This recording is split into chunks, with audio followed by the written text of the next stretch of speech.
Hello everyone, Monty here, and today's Monty Chat is entitled The Joy of Prepping. That's food prepping.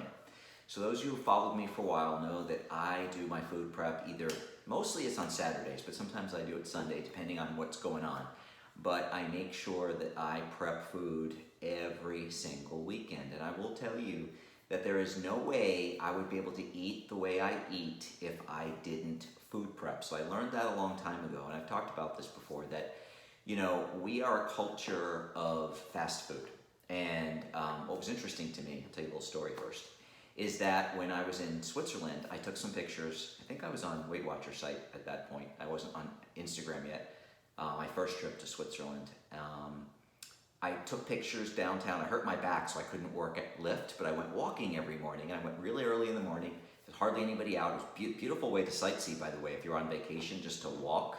I know with Corona, most of us won't be going on vacation for a while, but when this passes, and it will pass, and we go on vacation, walking is a great way to see the sights, especially early in the morning when there's not a lot of people around. You can get some great photography pictures. But anyway, I took pictures, and the few people that were out were very thin, and comments were, oh my God, everyone's so thin there. And I kind of noticed it, but I really didn't think about it that much, and so I Googled the overweight and obesity rate in Switzerland, because I knew here in this country it was 70%, 70, and what came back on Google, I had to Google it 3 times, I couldn't believe it, in Switzerland it was 17%, 17, and there was not one fast food restaurant in the entire city of Zurich. This was just like 2 years ago, maybe almost 3 years ago.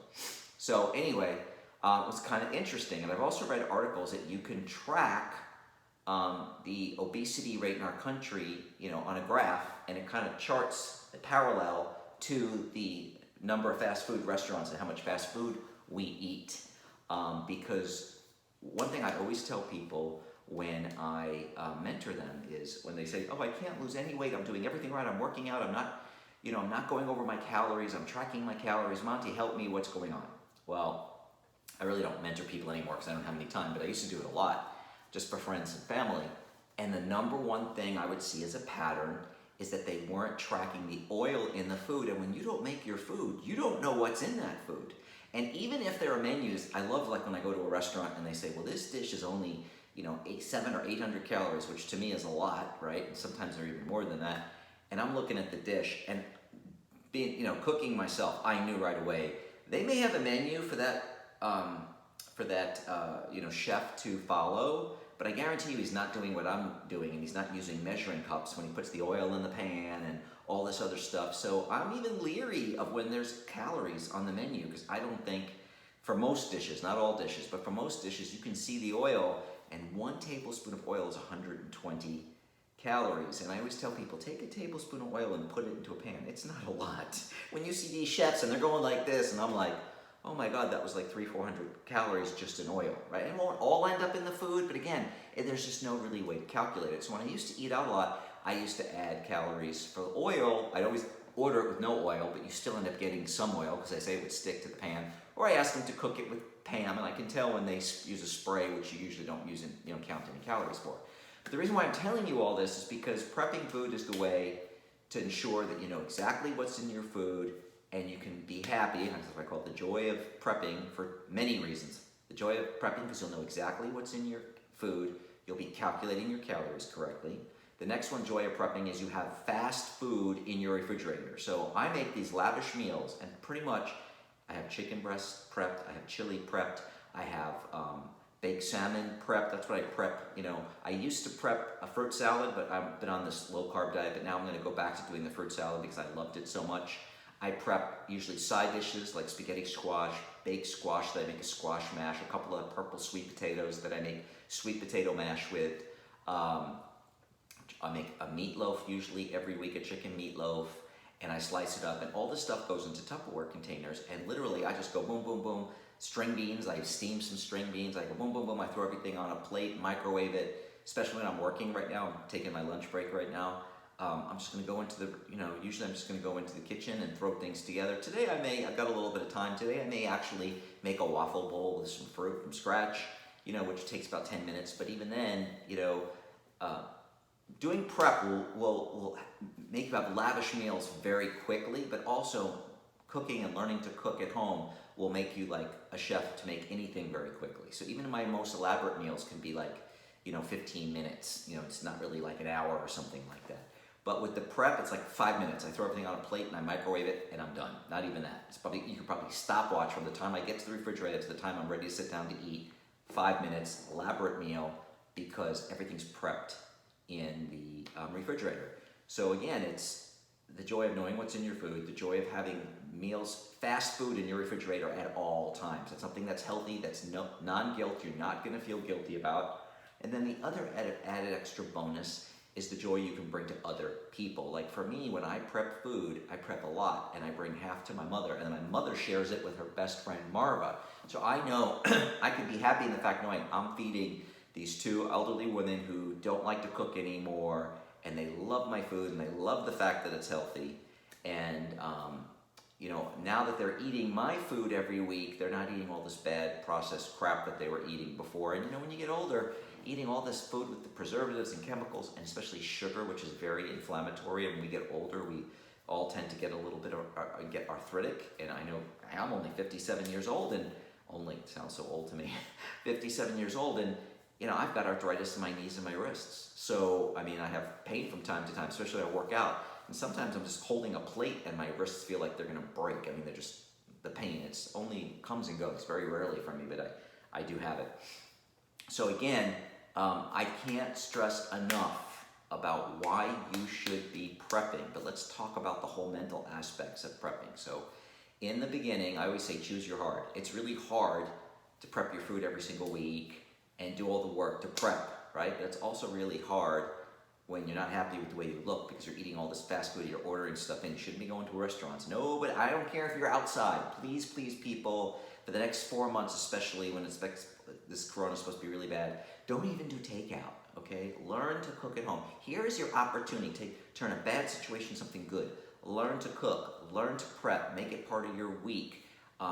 Learn to cook with your kids. I have all my friends that are making pizzas. I make pizzas with them and their kids, and then they go off and make them. And it's a new way to bond with your kids, new way to bond with your loved ones. Prepping food, have them help you.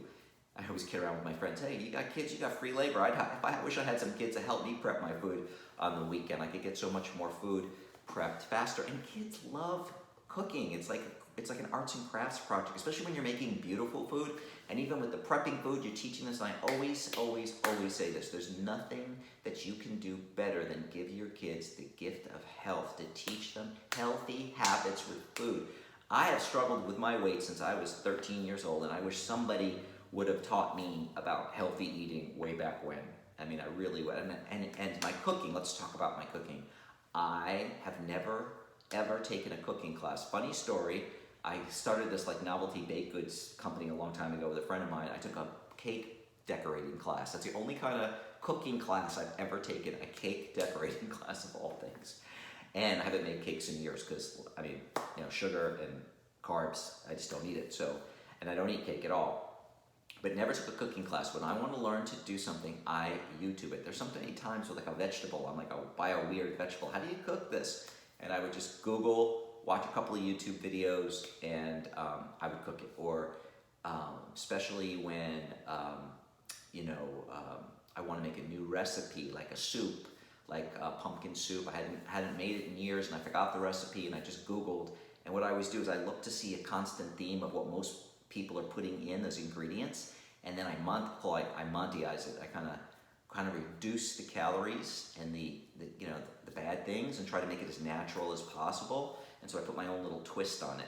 And I've been doing that for years, and I've never, ever had a cooking class. So I always say it's just about repetition, and pizza is a good example. When people make their first pizza, the crust doesn't look good, it's all funky. You gotta make it 3 or 4 times. I always talk about FAIL, the acronym FAIL, first attempt in learning.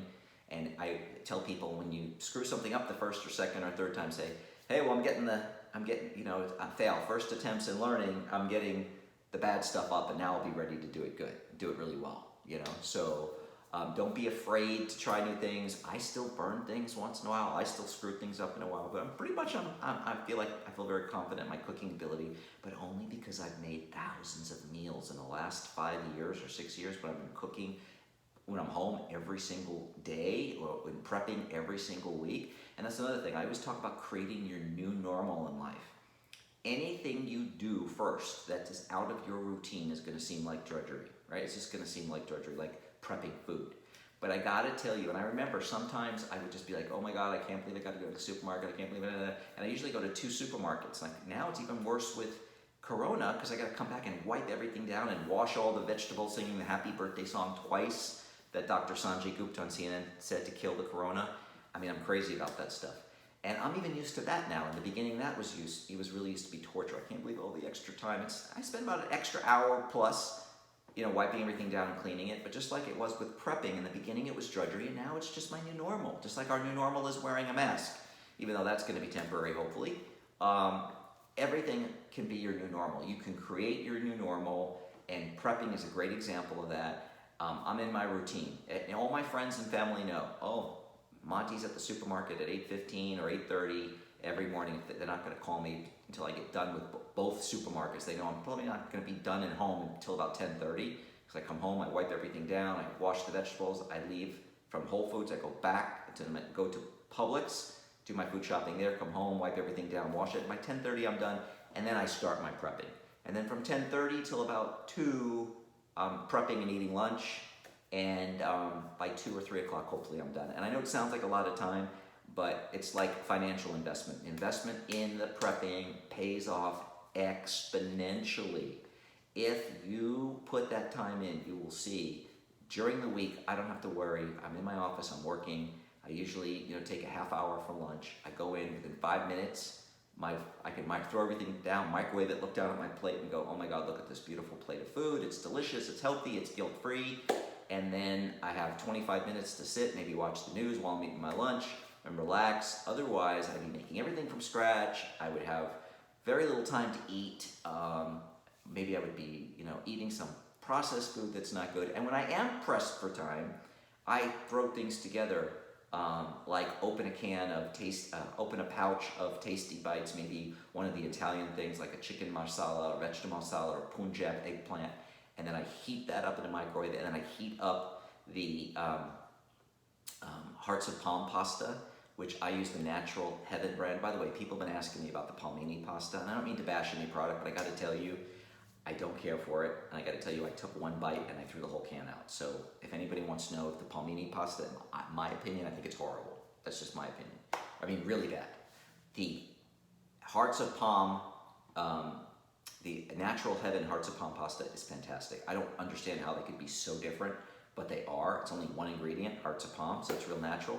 So I don't feel guilty when I take the Natural Heaven Hearts of Palm pasta and I pour something on top of it, like maybe the Organics Dal Tadka, or one of the Tasty Bites Indian dishes, and I just heat them both up for like 2 minutes each in the microwave, pour one on top of the other, and boom, I'm done.